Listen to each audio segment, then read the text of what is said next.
Kita siapkan hati kita, saudara-saudara. Sebentar kita akan mendengarkan Evan Yahweh. Saya undang kita bangkit berdiri bersama.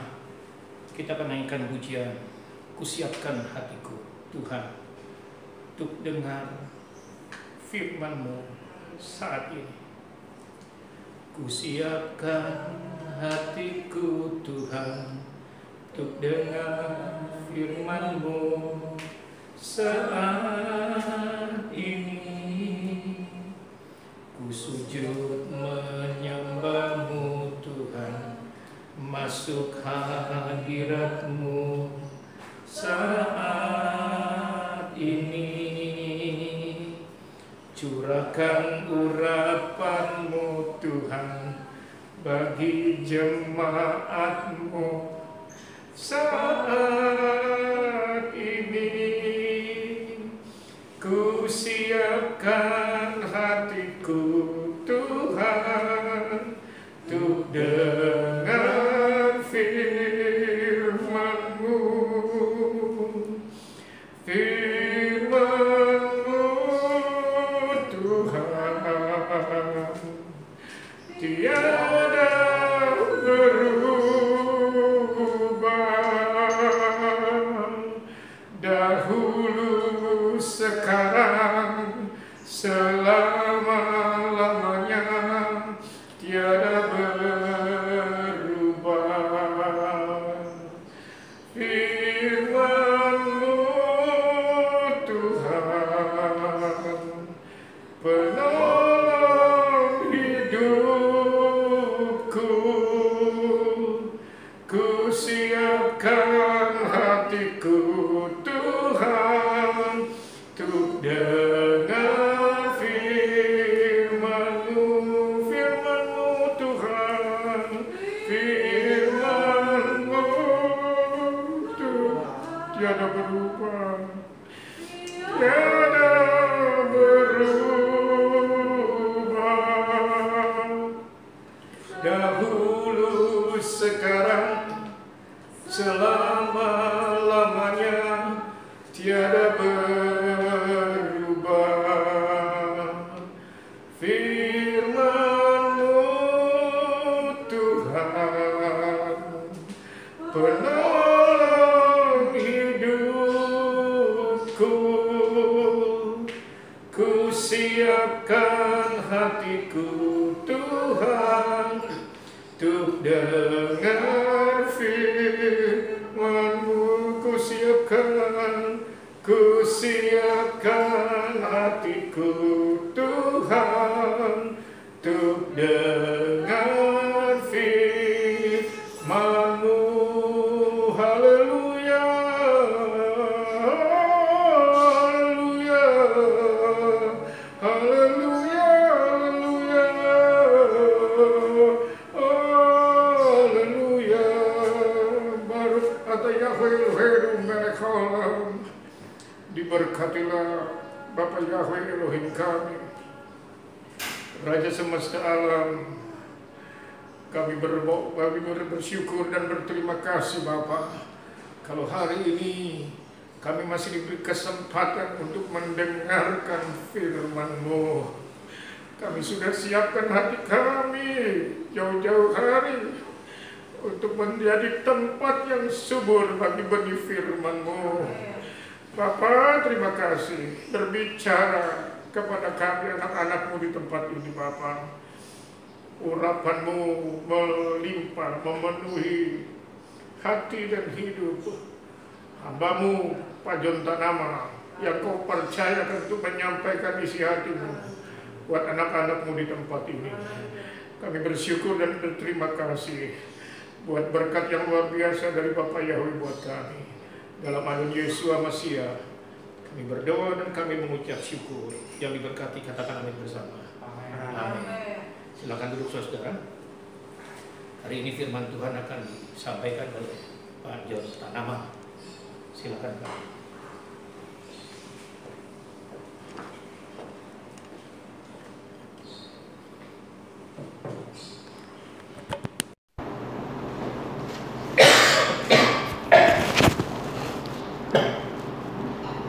Geset Shalom, Lake meet ha Elohim Avinu umeet Adonenu Yeshua HaMashiach senatan et asmo al khatainu kede lehal senu min haolam harahase kiretson Elohim Avinu lelohim hakafot leolmei olamin amen.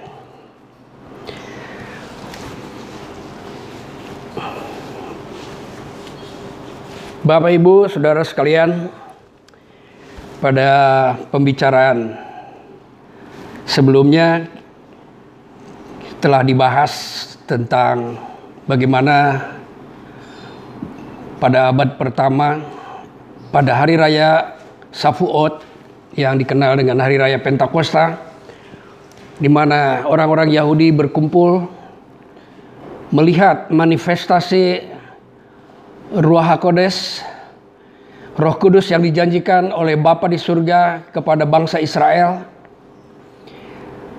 janji kepada Israel dan Yehuda mengenai karunia Roh Kudus yang akan diberikan, dan penggenapannya terjadi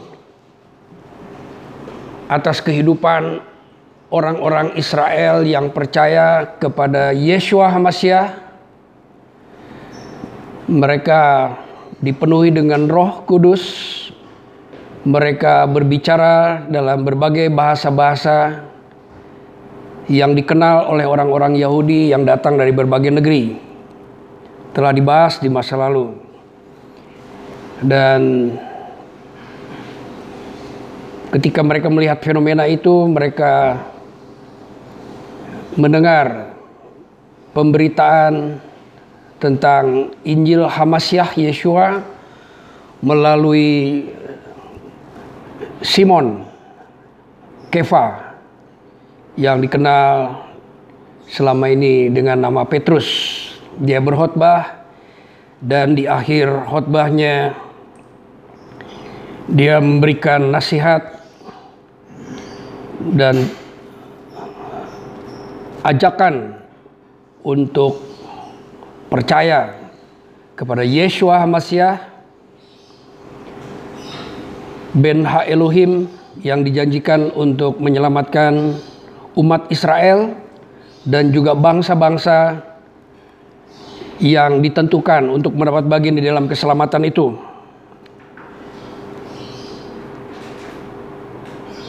Di akhir pembicaraan Petrus, maka orang-orang Yahudi yang sedang berkumpul merayakan itu, mereka tertantang untuk masuk di dalam kebenaran yang lebih besar nilainya, kebenaran yang lebih kuat untuk menyelamatkan setiap orang yang percaya. Dalam akhir pembicaraan itu, orang-orang Yahudi di sekitar itu yang percaya akan pemberitaan Petrus,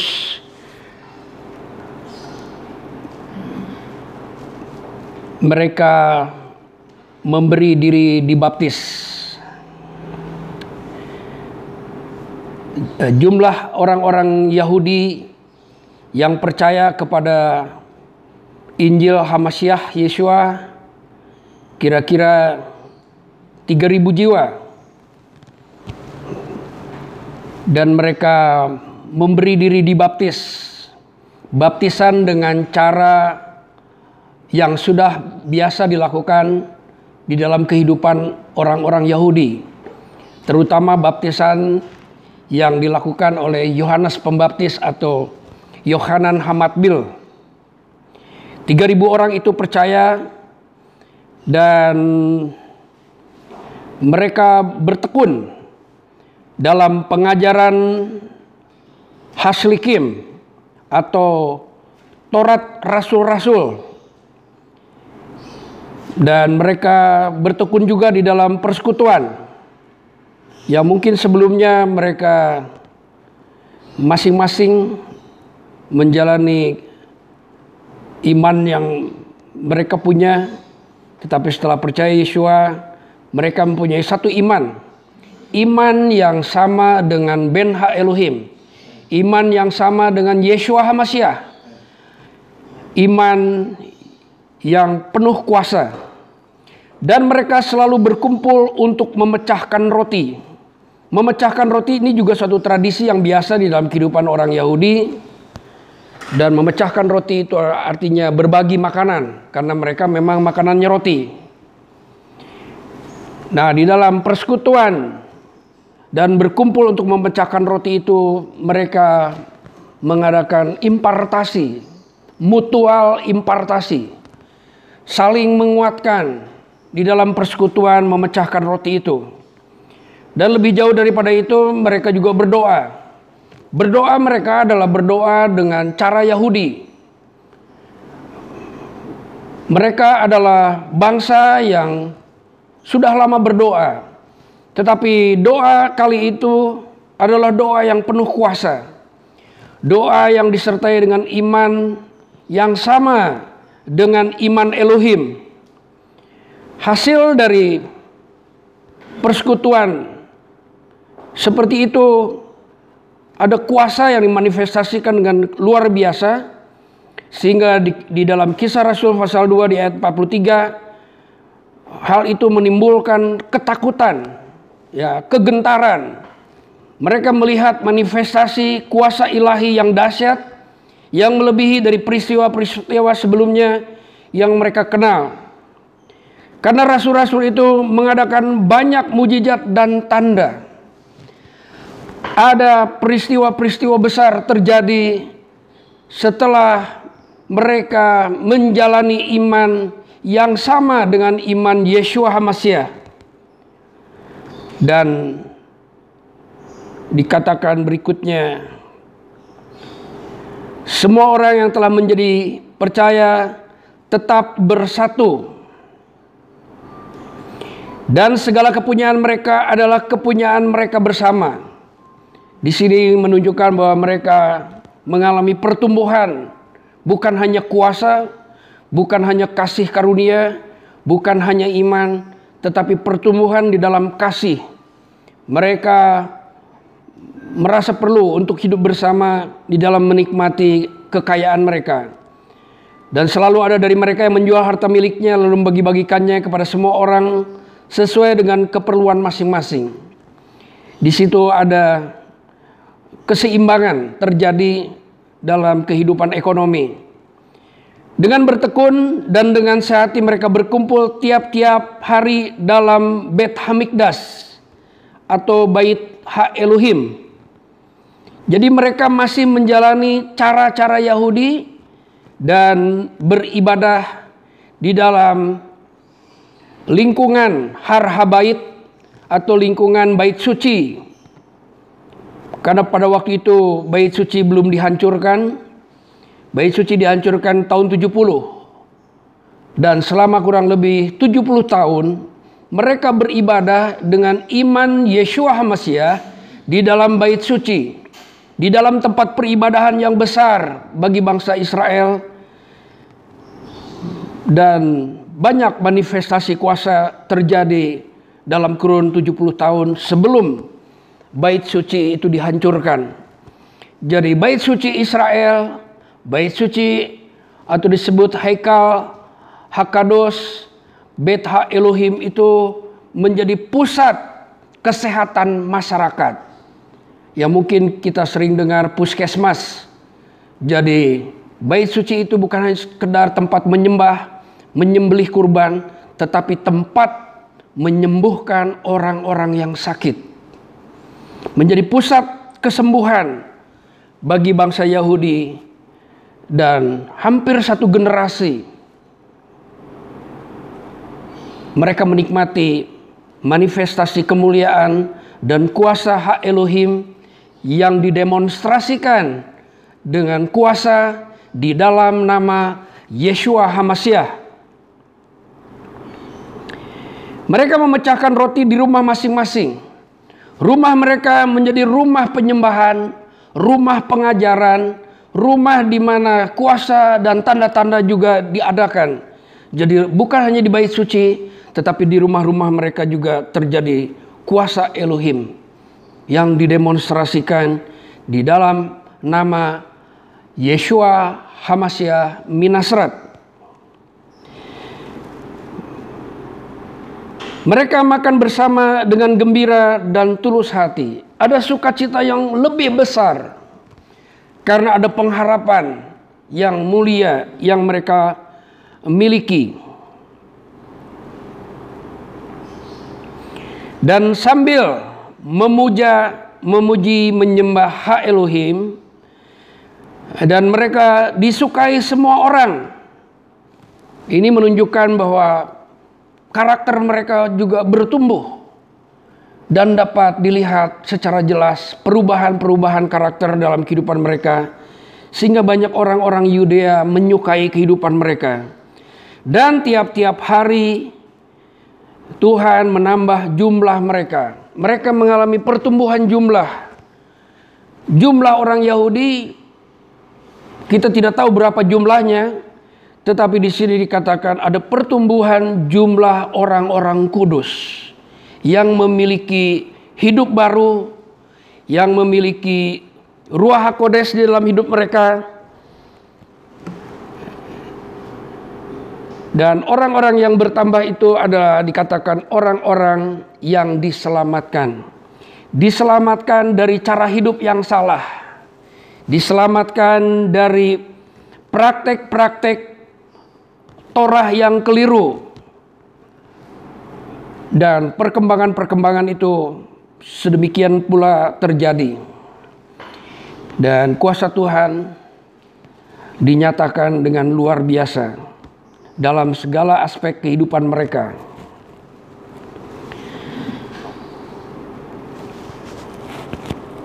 Mereka masih membaca buku yang sama, yaitu Torah, Nevi'im, dan Ketuvim, yang sering disingkat dengan kata Tanakh. Kita sering menyebutnya buku Perjanjian Lama. Saya tidak tahu siapa yang memberikan istilah Perjanjian Lama itu, tapi begitulah adanya. Mereka belum membaca kitab Matius, mereka belum membaca kitab-kitab Injil yang lain, apalagi mereka membaca surat-surat Rabi Shaul.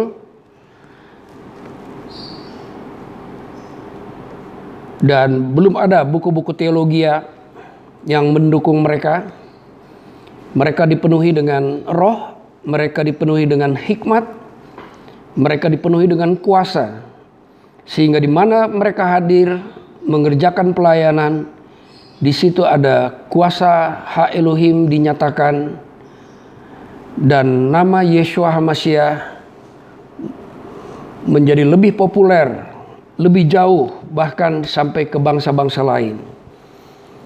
Jadi dalam kurang lebih 70 tahun sebelum bait suci dihancurkan, mereka banyak membuktikan bahwa Elohim Israel adalah Elohim yang hidup. Elohim Israel adalah yang diakui sebagai Yahweh Sefaot. Di dalam Torah, Yahweh adalah Ha Elohim. Ha Elohim ini oleh Yohanes dikatakan bersama-sama dengan Hadafar. Hadafar bersama-sama dengan Ha Elohim. Dan Ha Elohim mengutus Hadafar ini menjadi manusia yang berdaging dan berdarah. Dan ketika lahir, Hadafar yang menjadi manusia itu disebut Yeshua,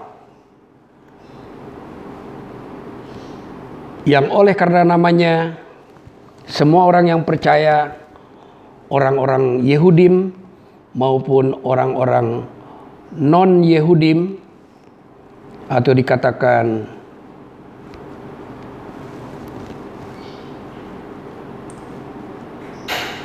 sebagai goyim, mereka mengalami keselamatan yang sama.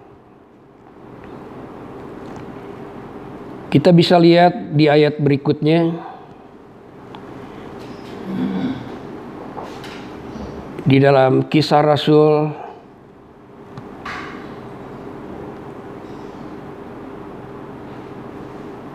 pasal 2 ayat yang ke-38. Karena pada waktu itu orang-orang Yahudi mendengar apa yang disaksikan oleh Simon Petrus. Mereka bertanya, apakah yang harus kami perbuat? Pertanyaan ini bukan pertanyaan dari orang yang tidak tahu Torah, bukan dari orang-orang yang tidak pernah membaca Alkitab. Ketika mereka mendengar Injil, mereka harus atau merasa harus tahu apa yang harus mereka perbuat setelah mengenal Yeshua Mashiach. Petrus mengajak mereka untuk bertobat. Ya, hendaklah kamu masing-masing memberimu dibaptis. Pertobatan semacam apa? Apakah mereka bertobat berubah menjadi agama Kristen? Pertobatan mereka bukan pertobatan pindah agama. Pertobatan mereka adalah pertobatan merubah cara-cara praktek pelaksanaan Torah yang tidak tepat. Itulah pertobatan mereka. Pertobatan mereka adalah pertobatan yang harus mengikuti perintah-perintah Mesias Yeshua. Karena pada waktu itu belum ada bahasa-bahasa agama Kristen. Yang ada pada mereka adalah bahasa-bahasa ajakan untuk melakukan Torah dengan benar, dengan kekuatan kasih karunia. Hendaklah kamu masing-masing memberi dirimu dibaptis di dalam nama Yeshua HaMashiach. Kita tahu bahwa Yeshua HaMashiach adalah Imam Besar Elyon. Diterjemahkan Imam Besar Agung. Dalam bahasa Ibrani disebut Hakohen Hagadol Elyon. Memberi diri dibaptis bukan sesuatu yang baru bagi mereka. Orang Yahudi mengenal baptisan sejak mereka kecil. Mereka mengenal baptisan Yohanes karena ketika Yohanes membaptis, seluruh Yudea, Samaria sampai ke seberang Yordan, orang-orang yang cinta Torah, cinta perkataan-perkataan nubuatan para nabi datang untuk merespon panggilan Yohanes Pembaptis dan mereka dibaptis. Bahkan Yeshua sendiri dibaptis oleh Yohanes Pembaptis. Baptisan itu yang dilakukan oleh Yohanes Pembaptis bukan untuk pindah agama. Bukan pindah dari agama Yahudi kepada agama yang lain. Tetapi pembaptisan itu adalah untuk meninggalkan perbuatan-perbuatan yang bertentangan dengan Torah kebenaran. Dengan Torat Emet. Mereka diajak oleh Yohanes untuk mengikuti Torat yang diajarkan oleh Mesias Yeshua. Karena Yohanes memerintahkan mereka semua yang dibaptisnya untuk percaya bahwa Yeshua adalah Sheha Elohim, domba hak Elohim, dan dikatakan ikutlah dia. Itu kalimat yang berarti bergurulah kepada Yeshua, Sheha Elohim itu. Berikutnya diajak pula, hendaklah kamu masing-masing memberi dirimu dibaptis. Artinya menggabungkan diri dengan imam besar, mengikuti pemahaman-pemahaman iman yang sama dengan imam besar Yeshua HaMashiach. Jadi bukan sekedar ritual dengan menyebutkan nama Yeshua HaMashiach, tetapi di situ memberi diri untuk ditenggelamkan ke dalam seluruh kebenaran yang ada di dalam Yeshua HaMashiach. Baptisan itu hanya ritual di mana orang ditenggelamkan di dalam air, tetapi ajakan atau dorongan yang sebenarnya adalah untuk menyerahkan diri untuk ditenggelamkan kepada seluruh kebenaran yang ada di dalam imam besar itu. Bergabung menjadi satu pengajaran bersama dengan imam besar, menjadi satu pengajaran dengan rasul-rasulnya, menjadi satu pengajaran dengan kebenaran Yahweh. Di dalam kitab Yesaya disebut menjadi limudei Yahweh atau menjadi murid-murid Yahweh. Maka kamu akan menerima karunia Roh Kudus. Kalau mereka mau mengikuti seluruh kebenaran itu, maka mereka juga akan masuk dalam satu roh yang sama dengan Bapa di surga, yang sama dengan HaMashiach Yeshua. Itulah Roh Kudus.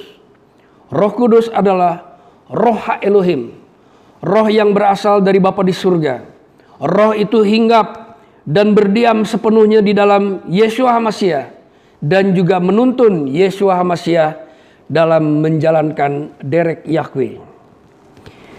Di ayat 39 dikatakan, sebab bagi kamulah janji itu. Artinya bagi orang-orang Yahudi janji itu. Dan bagi anak-anakmu, anak-anak orang Yahudi, janji itu juga dijanjikan kepada anak-anak orang-orang Yahudi. Dan yang ketiga, bagi orang yang masih jauh. Di dalam bahasa Ibrani dikatakan rehohim.